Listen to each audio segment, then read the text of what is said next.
Greetings, Earthlings! Welcome to this tiny garage.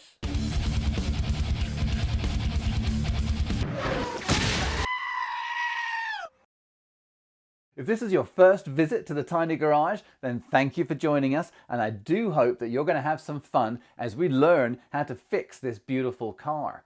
When I first started this YouTube channel 24 long weeks ago, I had concerns that I'd have enough material each week to fill a video, but that has changed. Now my concern is fitting it all in. We'd best get on. Take a look at this bearing carrier and these camshafts. Do you see any difference in them? They've been through some real changes since last time we all saw them, but you're going to have to look really close because those changes are on a molecular level. Last week we met Josh, and Josh gave us an insight into vapor blasting and also, as it would happen, gorilla wrangling. Josh's PhD is in mechanical engineering, and the cryoheat process, which I didn't know what that was last week, is a cryogenic process that is able to increase the strength and durability of metal parts in ways that medieval swordsmiths could only have dreamed about.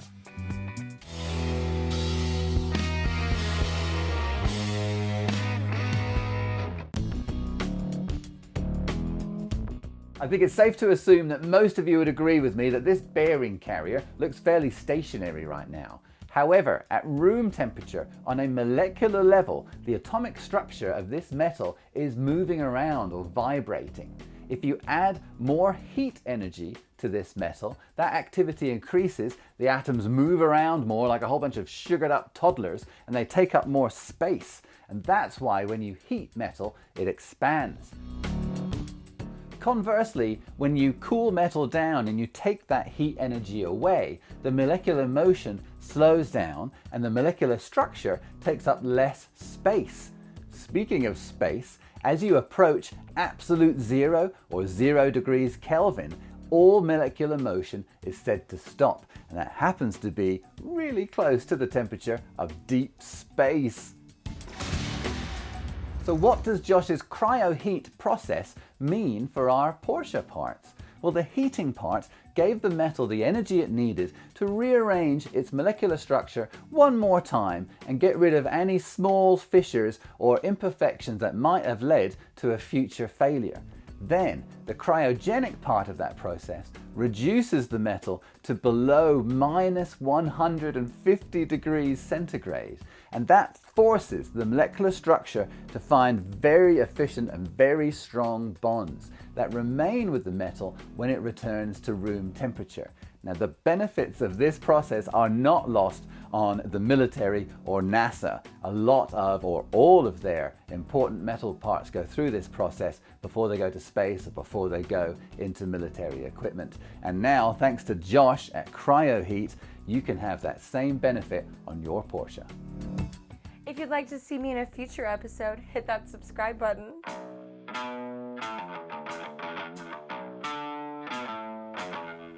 When I first started this project, I had very little idea what any of these parts were called, never mind what they did or whether I needed one. But now I have a pretty good idea that this is what you would need to be able to rebuild your Porsche 996 engine.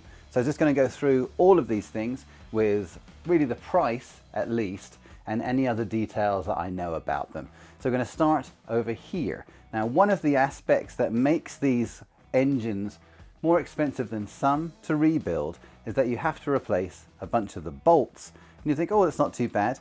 This is a cylinder head bolt, quite a large bolt, and so one of those is $10. And you think, well, hey, that's not too bad, but you need 24 of them. And so it's $266 in the cylinder head bolts. Other bolts that you need to replace are the bearing carrier bolts, and it is recommended that you use the ARP bolts for that. I didn't do that. I got that recommendation after I'd already bought the original Porsche bolts, but that cryoheat process that we talked about kind of makes them a little bit more special. I don't know if it makes them as good as an ARP bolt, but pretty good. And so these guys, I made a list. Where's my nuts and bolts? And so the bearing carrier bolts for the regular Porsche ones were just $90 for all of them. It's like 14 of them or something. So that's that. Then we spoke about already in the Piston Mania that we got these ARP Conrod bolts because they don't stretch, and they're lighter and they're cool. And these are $163, which is only $40 more than your regular Porsche ones. And if you bought the regular Porsche ones from the Porsche dealer, they probably would cost more than this even. So that's one aspect of it. The other thing is replacing chains and timing guides. And we have them here too, but I'm going to clear off some space with these big ones. Now this is the hugest one. This is the air filter, but this one's just $19. Not very scary at all. I'm not going to open that one. I'm sure it's just very air filtery in there. Next then, by Mahle, very common brand for German cars. All kinds of parts are made by Mahle. This is the fuel filter. I will have a quick look at this one. What does that look like? Well, my concern is that we've taken this completely apart and I don't know where that is. So that's in there still somewhere. And I figured we should definitely replace the fuel filter. And that was not very much money. Where is it? $43 for that one. Okay, next. Oil filter, of course, $12. Mahle again. Gaskets. Back at the beginning of this, the idea of trying to figure out all the gaskets I need. Oh my gosh, I see a pulley gasket in there now. I'd already bought one of those. This is supposed to be all the gaskets you need, with the exception of the cylinder head gaskets, because they're more expensive really. And this was $256, and it should remove a bunch of headaches, and just that we will be able to replace all of the gaskets and not worry about having to order every single one of them. Let's hope. Next then, cylinder head gaskets. They are $75 each approximately, so $150 because we have two heads.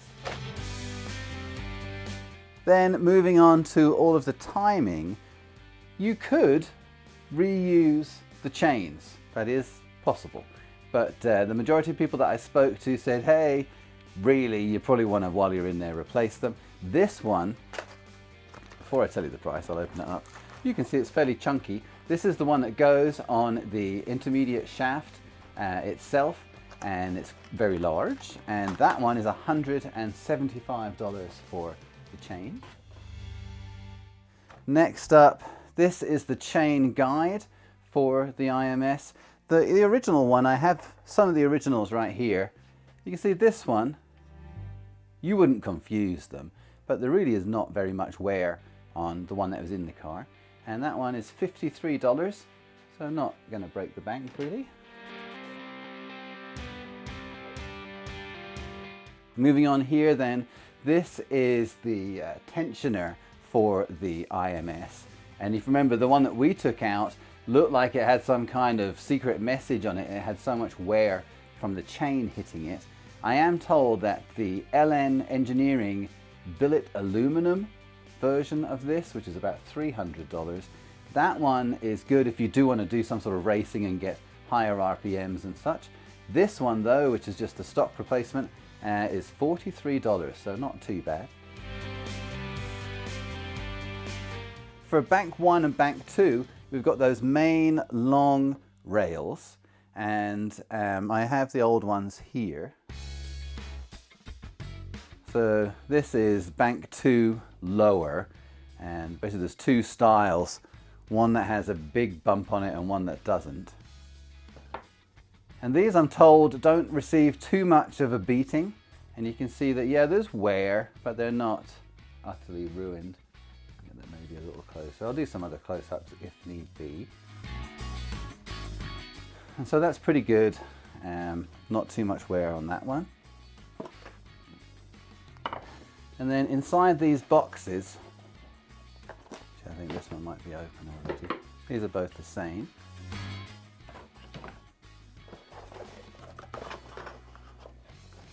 And this is the timing guide for the other side. And I was wondering when I took this off, you can see that it looks like maybe that got snapped off, but that's okay, that's how it is when it's new. Another thing as well is you can see here this is the new one, and it has a little bit of like a squiggle in the plastic, a little defect. And with the timing chain guides for the cam chains, which are these right here, we had already installed these in the VarioCam Extravaganza, but I took one set of them off because it had these very slight imperfections in the plastic.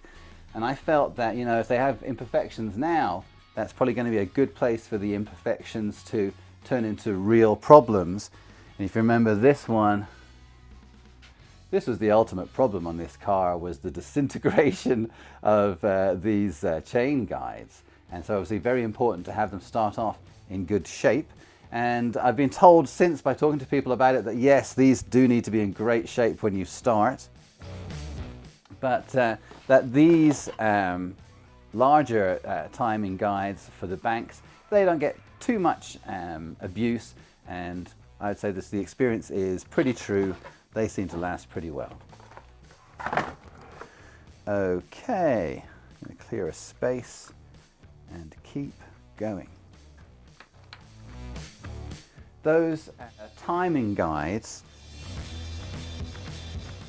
each one of these, let me grab my price list here. Yeah, so the large ones they're $62, so $31 each side, and so $62 for the top and the bottom total, and then both sides together would be $124 approximately, and that's for all of those long plastic guides. All right, we move on.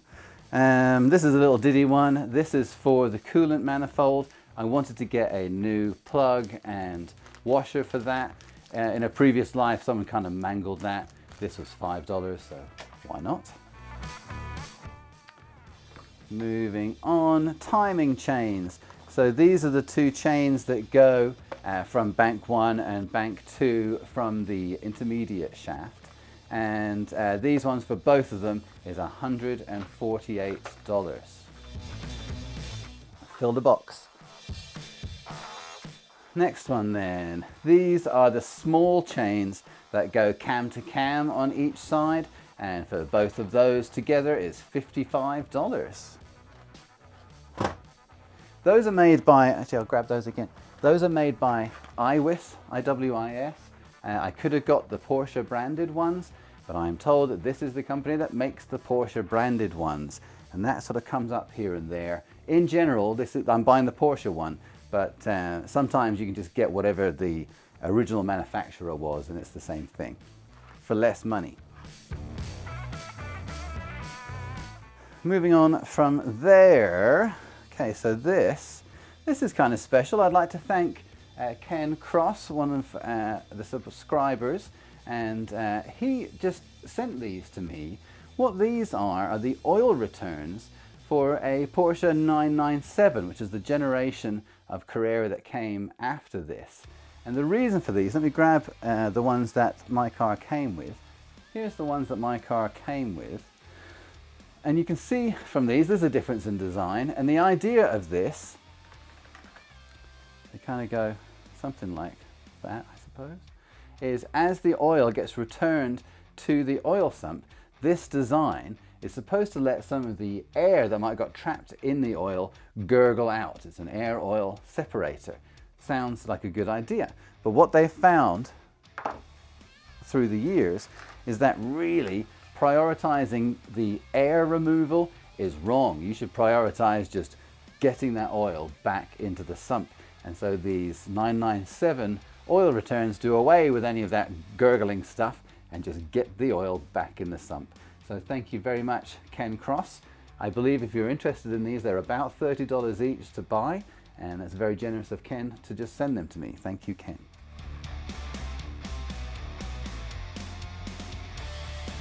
All right, what joy is next? Graphogen, Wonder Woman. came over last week and helped us with this. You might think that we got sponsored by Graphogen, but that's not true. We haven't got sponsored by anybody. And so this was $56 for a huge tube. We're never going to use all that, but that's generous. Next then, this is a LN Engineering magnetic oil sump plug. There's a little magnet right there. That's $26. That one, the sump plug has already been mangled from just years of use, and so I just wanted a new one of those. In the same vein, this is the crank pulley bolt, and this was like $4. Definitely worth buying a new one of those. I had definitely been responsible for killing the one that I had. All right, this is the Pulley Seal. It goes on the opposite end from the rear main seal. And this is one of those things that universally everybody is saying you need to get the Porsche one. Don't bother trying to get any aftermarket anything. Just the Porsche rear main seal is the one you want to get. And then this is the Pulley Seal, which is kind of at the other end of the engine from that. And this is the one that I kind of feel is in that everything gasket kit that I got. But I'm going to use this one anyway. This is the Porsche original as well. So this one is $30 for the rear main seal and $23 for the Pulley Seal. This is the Loctite Sealant 5900. It's one of two that they recommend. This was just $15. You need this all over the car, so for the oil sump, for the cover for that, the oil pan cover. Also for the engine halves, need this sealant along it. And then also the cylinder heads, the cylinder head cover is sealed with a fine bead of this stuff. All right, let's look at, that's very exciting. We're going to wait on that. These are the rings for each of the pistons, so we need 6 of them. They're $48 a box. It has the compression ring 1, compression ring 2, and then that 3-part oil scraper ring in there. So all of those together is $288 for new rings. Right then, we're in the bearing territory. Now we got a full set of main bearings. That is $148. They're already in the bearing carrier. And then we also got 2 new thrust bearings, which I haven't talked about yet. They're also in the bearing carrier because they got that CryoHeat treatment as well, which is exciting. They're better somehow, though I don't know how. So the thrust bearings are $32, and like I said, $148 for the main bearings. All right, we're getting there. These are the big end bearings from Hartech. These are $350 for a full set of those. They're the wider big end bearings that we talked about in Piston Mania that are another thing that fixed known problems on this Porsche engine. Okay, very close indeed. So these are the wrist pin bushings. They go at the opposite end from the big end, and these are $148 for 6 of them. You have 6 wrist pins. And last week when we looked at the Conrods before dropping them off, you could feel, I thought I could feel, that there was a little bit of movement. If you imagine that the pistons are they're actually doing this kind of thing, but the pressure, the tension on the bushing here is going to be in this direction. And I felt that I had a little bit of movement in the bushing like that, and in this direction it wasn't as bad. Now when I got this back, definitely you can tell, like, you have to line it up perfectly or it won't go in. And when it's in there, it is super smooth and tight and awesome feeling. And so we're going to watch a video of Casey over at HDS Machine doing this work for us on their fancy machines. Richie B, I hear you have amazing feet. The first mission is to get the old wrist pin bushings out. You have to press them out with a press. The press that they're using here is a Sunin brand press, a very well-respected brand. And one of these on the used market will easily cost you $2,000. And that kind of goes with what I was saying in the blueprinting episode, is that you really have a large commitment in both money and space to be able to do any of this work yourself. The next part of that process is to press back in the new wrist pin bearings using that same press.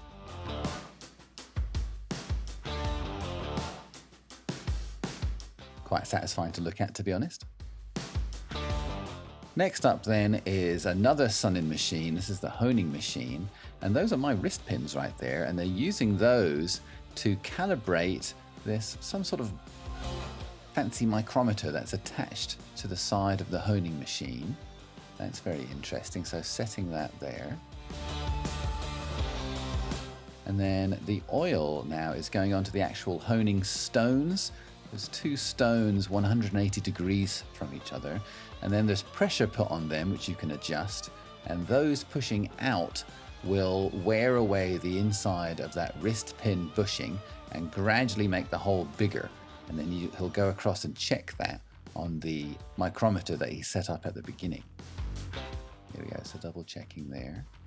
And then you can adjust the pressure. I'm not sure what that dial does, but I know the bigger dial is to adjust how much those stones will push out, that one there. And that will make it cut more aggressively and get the job done a little sooner, I suppose. And that's it really, just do that 6 times. This was the end result. You have that kind of cross-hatched honing pattern. Looks quite pretty, a very even amber color overall. Oh, watch out, spoiler alert, what's this? Okay, last but certainly not least, and this is only part of this kit, but spoiler alert everybody, I didn't go with an LN Engineering bearing. This is from Toon RS Motorsports in Florida. Hello Roberto, thank you for all of your help and advice.